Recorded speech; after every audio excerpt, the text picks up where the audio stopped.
श्रीमती प्रियंका गांधी वाड्रा। श्रीमती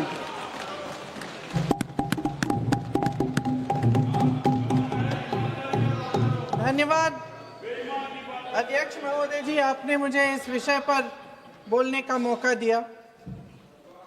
कुछ दिनों पहले हम राम मनोहर लोहिया अस्पताल गए थे। पुलिस लाठीचार्ज में घायल दिल्ली की उस छात्र की स्थिति जानने के लिए जो आईसीयू में अपनी जिंदगी की सबसे बड़ी लड़ाई लड़ रही है।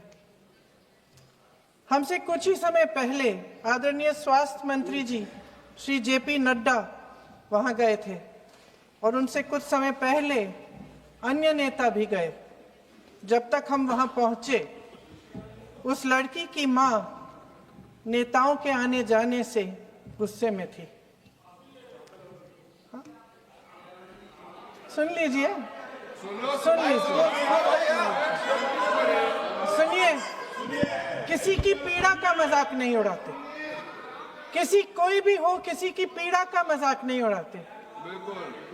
आप संसद में बैठे हैं, निशिकांत जी आप बना रहे हो। जब तक हम वहां पहुंचे, उस लड़की की मां नेताओं के आने जाने से गुस्से में थी। किस लिए आए हो? उसने आईसीयू के दरवाजे के बाहर खड़े होकर हमें पूछा।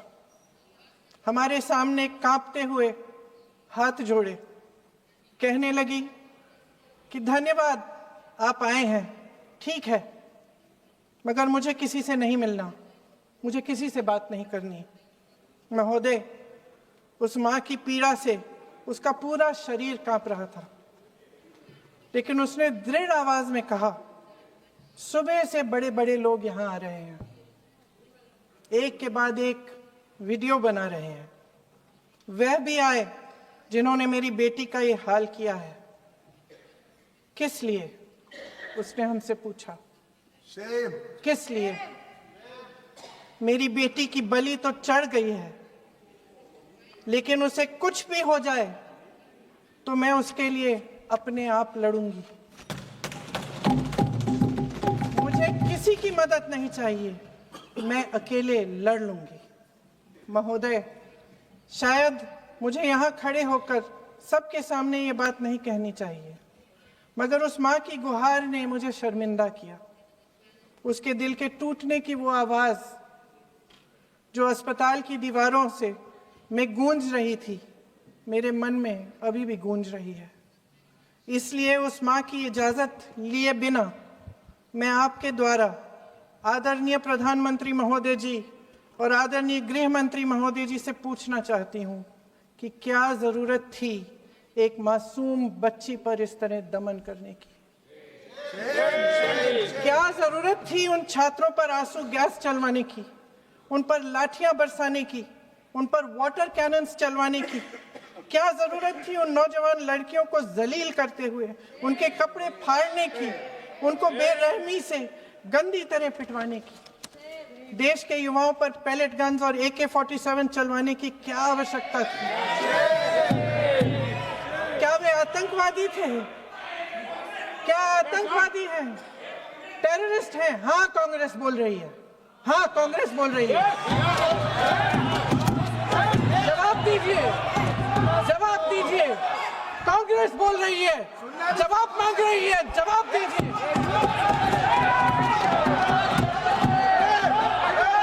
कौन जवाब देगा? कौन जवाब देगा? गृह मंत्री जी जवाब देंगे। किसने ऑर्डर दिया? किसने ऑर्डर दिया पैलेट गन्स चलाने के लिए? किसने ऑर्डर दिया? आपके माध्यम से मैं पूछती हूं अध्यक्ष महोदय, किसने ऑर्डर दिया? प्रधानमंत्री जी ने दिया? गृह मंत्री जी ने दिया? जवाब देंगे? पूरा देश पूछ रहा है, सिर्फ कांग्रेस पार्टी नहीं पूछ रही है, पूरा देश पूछ रहा है। अध्यक्ष महोदय, देश के माता पिता पूछ रहे हैं, छात्र पूछ रहे हैं, अध्यापक पूछ रहे हैं, पूरा देश आज ये पूछ रहा है। और आपकी जिम्मेदारी बनती है कि आप इस सवाल का जवाब दें। क्यों डरते हैं आप इस देश के नौजवानों से? क्यों डरते हैं आप इस देश की बुलंद आवाज से?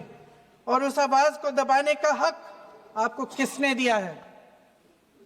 महोदय, ये सदन यहाँ बैठे हुए सांसदों की जागीर नहीं है, ये इस देश की अमानत है। यहाँ बैठे हम सब इस देश की जनता, इस देश के युवाओं, बुजुर्गों, गरीबों, अमीरों और सब धर्मों, सब वर्गों के देशवासियों के सेवक हैं। हम उनके प्रतिनिधि हैं और ये सत्ता हमें उन्होंने ही दी है। इस देश का संविधान हमारी सर आंखों पे, इस देश का लोकतंत्र सर्वोपरि है, इसे ध्वस्त करना पाप है। यह करोड़ों जनता हमसे सिर्फ एक चीज मांगती है, जवाबदेही। इंग्लिश में इसे अकाउंटेबिलिटी कहते हैं।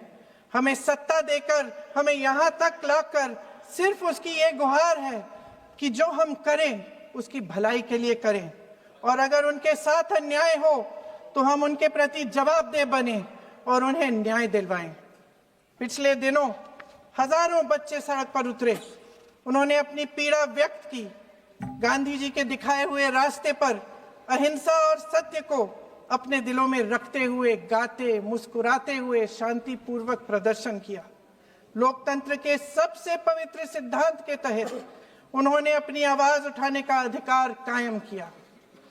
ये उस भारत के बच्चे हैं जो गांव में रहते हैं, जो महानगरों में रहते हैं, जो छोटे कस्बों में, छोटे शहरों में रहते हैं, जहां माँ अपने गहने बेच देती है, पिता अपनी जमीन गिरवी रख देता है, एक परिवार अपनी पूरी जिंदगी की कमाई बच्चे के सपने पर खर्च देता है। और अब उन्हीं बच्चों को लगने लगा है कि आज इस देश में मेहनत से ज्यादा बेईमानी मायने रखती है, मेरिट से ज्यादा पैसा मायने रखता है। तब सिर्फ एक छात्र नहीं हारता, उम्मीद हारती है। इन परेशान बच्चों ने अपनी उम्मीदें आपसे साझा की। उनकी मांगे क्या थी? कि पेपर लीक करके उनके साथ जो बार बार अन्याय किया जा रहा है उस पर कार्रवाई की जाए, कि जो सिस्टम उनके भविष्य को कुचल रहा है उसे सुधारा जाए, कि जो माफिया उन्हें घेरे हुए है उसे हटाया जाए, कि जिस मंत्री के कार्यकाल में यह सब हुआ वह इस्तीफा दे, कि उन पर बर्बरता करने वालों पर कार्रवाई की जाए और उसके लिए माफी मांगी जाए। बस यही उनकी मांग थी ना, कि जो शिक्षा और स्वतंत्र अभिव्यक्ति का अधिकार उन्हें संविधान ने दिया है उसे कायम रखा जाए। महोदय, हमारे एजुकेशन सिस्टम में कुछ समय से बहुत खामियां भर चुकी हैं। बच्चों पे जो प्रेशर डाला जाता है उसकी वजह से सैकड़ों बच्चों ने आत्महत्या कर डाली है। उससे भी ज्यादा बच्चे डिप्रेशन में डूब रहे हैं। परिवारों पर बच्चों को पढ़ाने लिखाने के लिए घूस, capitation fees, tuition fees, coaching fees आदि के घिनौने दबाव हैं। लोन लेने पड़ते हैं, सामान बेचना पड़ता है और उसके बावजूद कोई गारंटी नहीं कि उनके बच्चों के भविष्य मजबूत बन पाएंगे, क्योंकि बेरोजगारी चरम पे है। इस सरकार ने रोजगार पैदा करने वाले सभी सेक्टर्स को लगातार कमजोर किया। एग्जामिनेशन सिस्टम खुद फेल हो गया है। पिछले दशक में 152 पेपर लीक हुए, 750 करोड़ छात्र प्रभावित हुए, मगर एक भी दोषी, एक भी माफिया को सजा नहीं।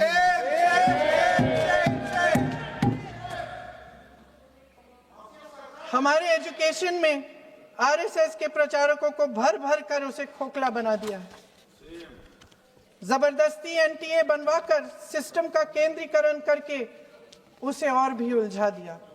देश के कुल बजट में, हाँ जी जबरदस्ती, आपने अभी अभी सुना तमिलनाडु के हमारे साथी क्या कह रहे थे। देश के कुल बजट में एजुकेशन बजट की हिस्सेदारी हर साल बढ़ाने की बजाय घटती जा रही है। 1.4 लाख करोड़ रुपया का पूरा बजट एजुकेशन बजट है और 1.32 लाख करोड़ सिर्फ नीट देने वाले 22 लाख बच्चों के परिवारों से हर साल खींचा जाता है। एक और शर्मनाक आंकड़ा भी है। 1.4 लाख करोड़ रुपया हमारा पूरा एजुकेशन बजट और 16 लाख करोड़ रुपए जो मौजूदा सरकार ने बड़े उद्योगपतियों के लोन माफ किए हैं। सोचिए कि इस सरकार की प्राथमिकताएं क्या है। सच ये है अध्यक्ष महोदय कि जिस तरह अस्पताल में उस छात्रा की मां का विश्वास पूरे सिस्टम से हट गया है, उसी तरह देश के युवाओं का भरोसा इस पूरे सिस्टम से टूट चुका है। और जब इस तरह देश के भविष्य हमारे युवा निराश होकर सरकार और सिस्टम से अपना भरोसा हटा देते हैं, तो उस भरोसे को फिर से बनाने के लिए सिस्टम के अंदर से जवाब नहीं ढूंढा जा सकता, उसके दायरे से बाहर निकलना पड़ता है, नए सिरे से ठोस प्रयास करने पड़ते हैं। अफसोस की बात यह है अध्यक्ष महोदय कि इतना हो जाने के बाद भी आदरणीय प्रधानमंत्री महोदय जी और उनके साथी इस सच्चाई को समझ नहीं पा रहे हैं। वे अभी भी ये सोच रहे हैं कि पीआर, नैरेटिव चेंज और पालतू मीडिया के सहारे एक बार फिर उनकी नैया पार हो जाएगी। परसों शिक्षा मंत्री जी ने शर्मनाक परिस्थितियों में अपना इस्तीफा दिया और कल यहीं मकर द्वार पर मेरे सत्ता पक्ष के सांसदों ने जिंदाबाद के नारे चिल्लाते हुए उनका संसद में ऐसे स्वागत किया जैसे मानो कोई सुपरस्टार पहुंच गए हैं। विडंबना देखिए महोदय, जब भूतपूर्व शिक्षा मंत्री को मुकुट पहनाया जा रहा था, स्वागत हो रहा था उनका, तब महाराष्ट्र में एक परिवार पेपर लीक पीड़ित अपनी बेटी की आत्महत्या का शोक मना रहा था। आपकी सरकार ने देश के करोड़ों छात्रों को क्या संदेश दिया? आपको किस बात का गौरव है, किस बात का अभिमान है? ये कौन सा अहंकार है? जहां आंखों में शर्म होनी चाहिए, वहां बेशर्मी और स्वागत के नगाड़े बजाए रह रहे हैं। एक तरफ मातम है, दुख है, यहां फूल माला डाल रहे हैं। कोई आप पर कैसे यकीन करे? प्रधानमंत्री महोदय जी ने नया शिक्षा मंत्री चुना, एक ऐसे व्यक्ति को इस पद पर आसीन किया जिसने एक गर्भवती महिला के बलात्कारियों की रिहाई पर अपनी सहमति व्यक्त की, खुशी जताई। देश की करोड़ों लड़कियों को प्रधानमंत्री जी ने इससे क्या संदेश दिया? सर, अखबारों में है। अखबार में नहीं, मेरा कुछ भी बोल के चले जाते हैं क्या?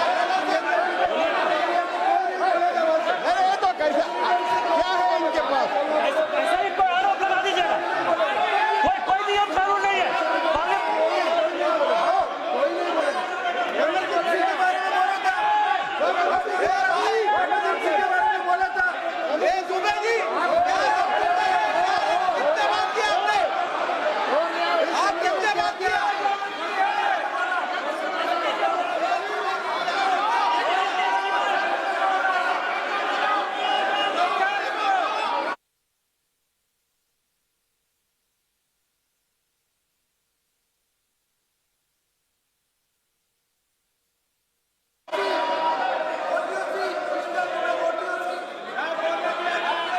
अध्यक्ष महोदय जी, जो श्रीमती प्रियंका वाड्रा गांधी जी बोल रही थी, तो बीच में उनके वहाँ से भी टोका टोकी पहले भी हुए, हमारे यहाँ से भी हुए थे।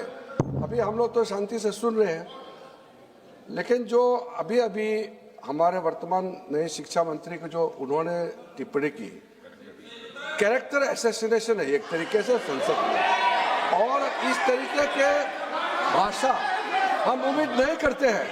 मैं इसमें प्रहलाद जोशी जी ने भी खुद कहा है, एक तो उन्होंने प्रियंका जी ने जो गलत बात कही है रिकॉर्ड पे, उसको रिकॉर्ड से हटा दिया जाए। दूसरा इस तरह का भाषा का इस्तेमाल ना करें। आपने डिबेट से पहले आपने अपील किया कि संसद में डिबेट का स्तर को नहीं गिराने चाहिए। उनके पार्टी के वो सीनियर लीडर है, वो पहली बार चुन के आए हैं, मगर उनके पार्टी में सीनियर है, जिम्मेदारी के साथ बोलना चाहिए। अगर पूरा ऑथेंटिकेट नहीं कर सकते हैं तो मैं ये मानता हूं कि उनको क्षमा मांगना चाहिए सदन से।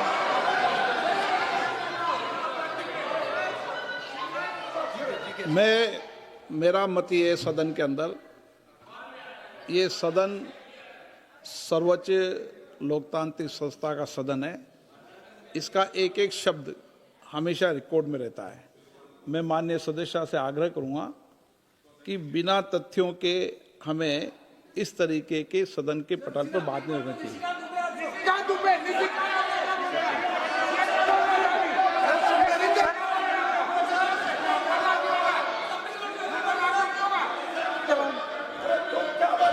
ये तो डिलीट कर दिया, लेकिन आगे भी वो भी डिलीट करा सर। ये तो किसी का बोलता वो भी ये सीधे का बोल रहा था, क्या कर रहा था सर जो प्रहलाद जोशी जी ने बिल्किस बानो के बलात्कारियों की रिहाई पर जो बयान दिए, उसका प्रमाण मैं आपको दे दूंगी, मैं भेज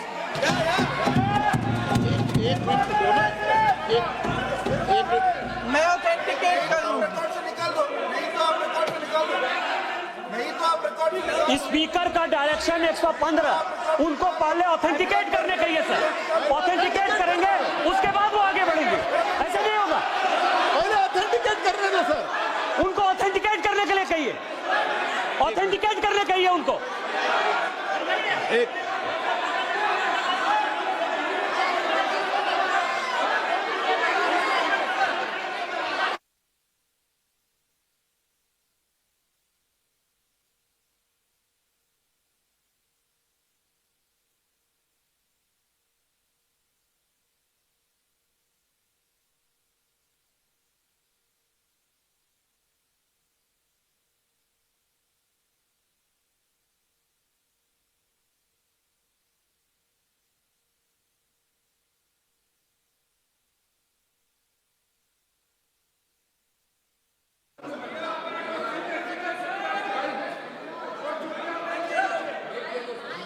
आप उनको बोलने दो, आप मत करो डिस्टर्ब। मैं एक विषय बता दूं, एक मिनट बताऊं। नियम 353 के अंदर फिर मैं एक बार स्पष्ट कर दूं, किसी भी सदस्य द्वारा किसी भी व्यक्ति के विरुद्ध मानहानि या अभियोगात्मक प्रकृति का कोई आरोप नहीं लगाया जाएगा जब तक कि सदस्य ने अध्यक्ष और संबंधित मंत्री को पर्याप्त अग्रिम सूचना नहीं दे दी हो। यह व्यवस्था है।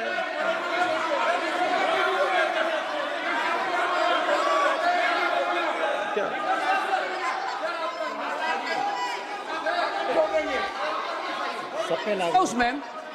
The same house. Honorable Shrikant Dubey told, still that is in the record about Indira Gandhi ji. Still that is in the record. Still that is in the record. Sir, you are not removed, sir. बोलो, आप भी बोल लो। Sir, केसी वेणुगोपाल जी ने जो नाम लिया है और मैं नेहरू जी के बारे में जो बात कहा है मैंने सर, मैं उस पर कायम हूं और मैं किताब जो है ऑथेंटिकेट करने के लिए तैयार हूं। अय्याज थे नेहरू, अय्याज थे। मैं फिर दोबारा रिपीट कर रहा हूं, आई एम अगेन रिपीटिंग। यही फैक्ट है और मैं किताब में ऑथेंटिकेट करके दे रहा हूं। I am authenticating that book.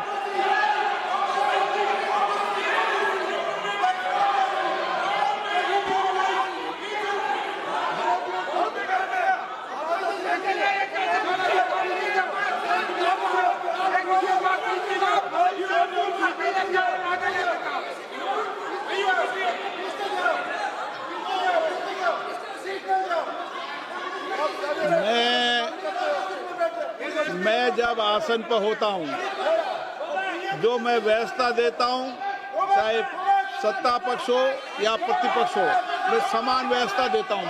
मैं जब आसन पर होता हूं,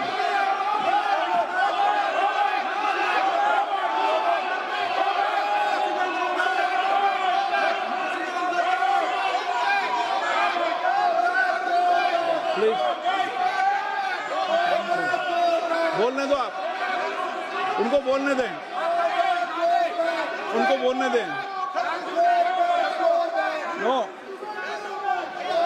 अरे आप उनको नहीं बोलने देना चाहते? चलिए 114 प्लीज चाहिए। सर प्रियंका जी को ऑथेंटिकेट करना चाहिए और जो मिस इन्फॉर्मेशन कर रहे हैं नहीं तो मिस इन्फॉर्मेशन के लिए कार्रवाई करना चाहिए सर। ये क्या कुछ भी बोल के चल सकता है क्या? और procedure for the minister the correcting the mistake 114 में अगर वो आपने जो रूल का जिक्र किया 353 में, मुझे कोई नोटिस नहीं दिया है, मैं इधर प्रेजेंट हूँ और मैंने ऐसे कैसे बिना ऑथेंटिकेशन बोल सकते हैं मुझे बिना नोटिस दिए हुए? इसलिए मैं इसको खंडन करता हूँ और उसको एक्सपेल करना चाहिए और उनको माफी मांगना चाहिए।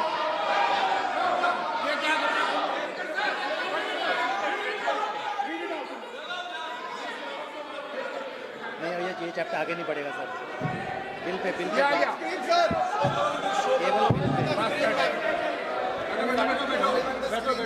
Sir sir here is a newspaper माननीय आर्टिकल सदस्य, सर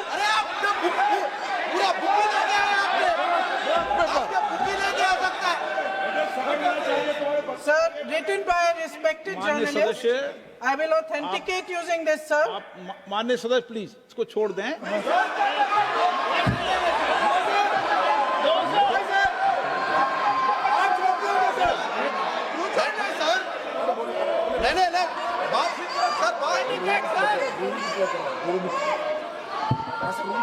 सर, अगर जोशी जी अपने बयान का इस खंडन कर विधेयक रहे पर ही हैं क्या? चर्चा होगी।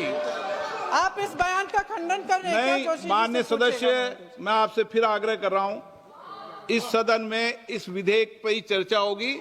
फिर भी नो,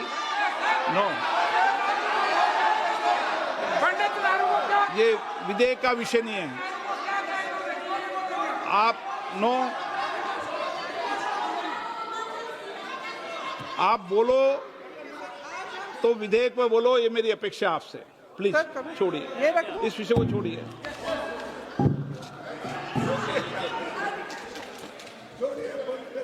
आज हम सदन पटल पर एक ऐसे विधेयक में संशोधन पर डिबेट कर रहे हैं जो 2024 में पारित हो चुका था और इसमें मुख्य संशोधन यही है कि पेपर लीक के अन्य अपराधों के लिए सजा बढ़ाई जाएगी।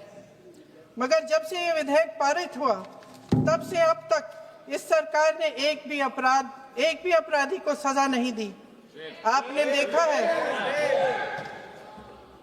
देखा है कि कल और परसों से फेस रिकॉग्निशन द्वारा प्रदर्शन करने वाले बच्चों के नाम और पते सार्वजनिक किए जा रहे हैं, मगर यही काम पेपर लीक करने वाले अपराधियों के लिए अभी तक नहीं किया गया। ना इस विधेयक में पेपर लीक रोकने के कोई ठोस कदम है। इससे देश के युवाओं का भरोसा कैसे बनेगा? अध्यक्ष महोदय, आदरणीय प्रधानमंत्री महोदय जी को आपके माध्यम से मैं कहना चाहती हूं कि शायद उन्हें अपने सलाहकार बदलने चाहिए। वे असलियत से एकदम टूट चुके हैं। नई कमेटियां बनाने से काम नहीं चलेगा। उनका अध्यक्ष चाहे कोई भी हो। राधा कृष्ण कमेटी भी व्यवस्था में सुधार लाने के लिए बनी थी। आज तक उसकी एक सिफारिश लागू नहीं हुई है और इस नई कमेटी में तो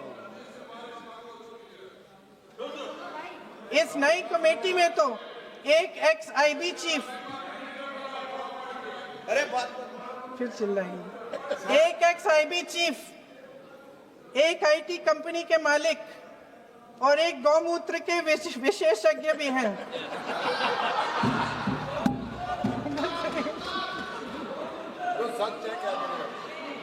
इन्हें शिक्षा के बारे में क्या पता जी?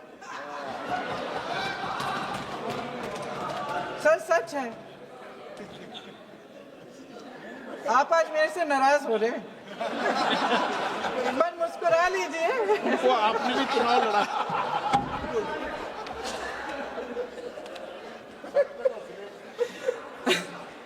सर, फास्ट ट्रैक कोर्ट्स का रिकॉर्ड पहले से ही बहुत खराब है। वैसे भी कल की सुनवाई में सीबीआई का वकील पेश ही नहीं हुआ। संसद में विपक्ष को दोषी ठहराने से, खोखले राजनीतिक खेल खेलने से काम नहीं चलेगा। आप जेन जी का भरोसा वापस जीतना चाहते हैं तो नए एंगल से अपने फोन से नए वीडियो बनाने से नहीं होगा।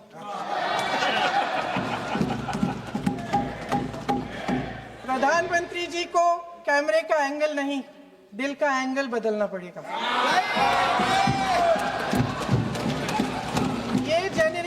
जागरूक है, समझता है, झूठ पहचानने की उसकी अपार क्षमता है। इनका दिल और दिमाग जीतने के लिए आपको सच्चाई पर उतरना पड़ेगा। आपके शासन के चलते इस नौजवान पीढ़ी के साथ घोर अन्याय हुआ है, बर्बरता हुई है। इस सच्चाई को स्वीकार करिए। अपनी जिम्मेदारी से पीछे हटने से काम नहीं चलेगा। आदरणीय प्रधानमंत्री महोदय जी, आपको जिम्मेदारी लेनी पड़ेगी, ठोस कदम उठाने पड़ेंगे। शिक्षा विशेषज्ञों को इकट्ठा कीजिए, छात्रों, अध्यापकों, सभी स्टेक होल्डर्स को साथ लेकर, अन्य विचारधाराओं के थॉट लीडर्स के साथ गहरी चर्चाएं करवाकर एक नई शिक्षा प्रणाली तैयार कीजिए। मौजूदा नेशनल एजुकेशन पॉलिसी में 8 महीने तो एग्जाम चलते हैं, अध्यापकों को पढ़ाने का समय नहीं मिलता। सिर्फ आरएसएस के लोगों से भरने की बजाय सिस्टम को शिक्षित, एजुकेटेड, उन्नत और उदार दृष्टिकोण के लोगों से भी भरिए, जिनकी योग्यता सिर्फ उनकी विचारधारा न हो। रोजगार पैदा करने के सख्त कदम उठाइए, इस पर फोकस करिए। मेडिकल कॉलेजेस की संख्या बढ़ाइए, चिकित्सा शिक्षा का विस्तार कीजिए, ताकि ये बच्चे जो मेहनत कर कर के भी अपने भविष्य नहीं बना पा रहे हैं, एक उज्जवल भविष्य का सपना देख पाए। अध्यक्ष महोदय, छात्रों को सड़क से हटाया जा सकता है, लेकिन उनके सवालों को नहीं। हर लाठी जो किसी लड़की पर, किसी लड़के पर चली है, वे बच्चों की पीठ से ज्यादा सरकार की साख पर पड़ी है। देश के नौजवान न्याय मांग रहे हैं, भीख नहीं। वे यहां सरकार गिराने नहीं, अपना भरोसा बचाने के लिए आए थे।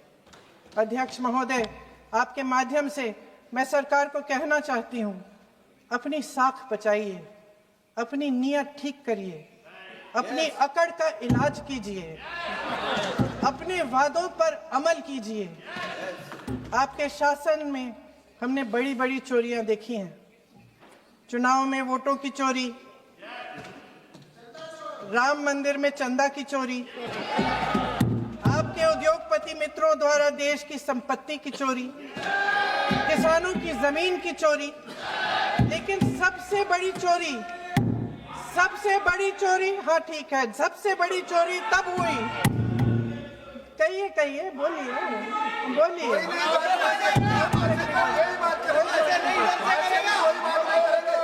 सुन लीजिए, शांति से सुन लीजिए, शांति से सुन लीजिए। आपको मौका मिलेगा, आप जितनी भी चोरियों की बात करना चाहते हैं आप कर लीजिए, अभी मेरा समय है। सबसे बड़ी चोरी तब हुई जब देश के नौजवानों के भविष्य, उनके सपने चुराए गए। भविष्य की चोरी, सपने की चोरी किसी भी चोरी से कहीं बड़ी होती है महोदय।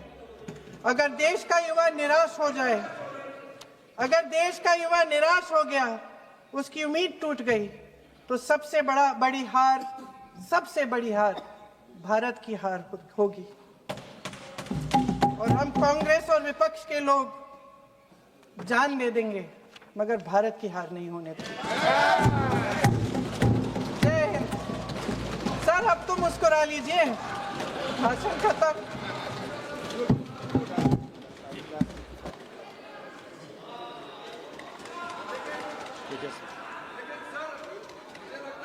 जी ने राहुल गांधी जी का स्पीच का चोरी कर लिया है, वो पूरा ड्रामा।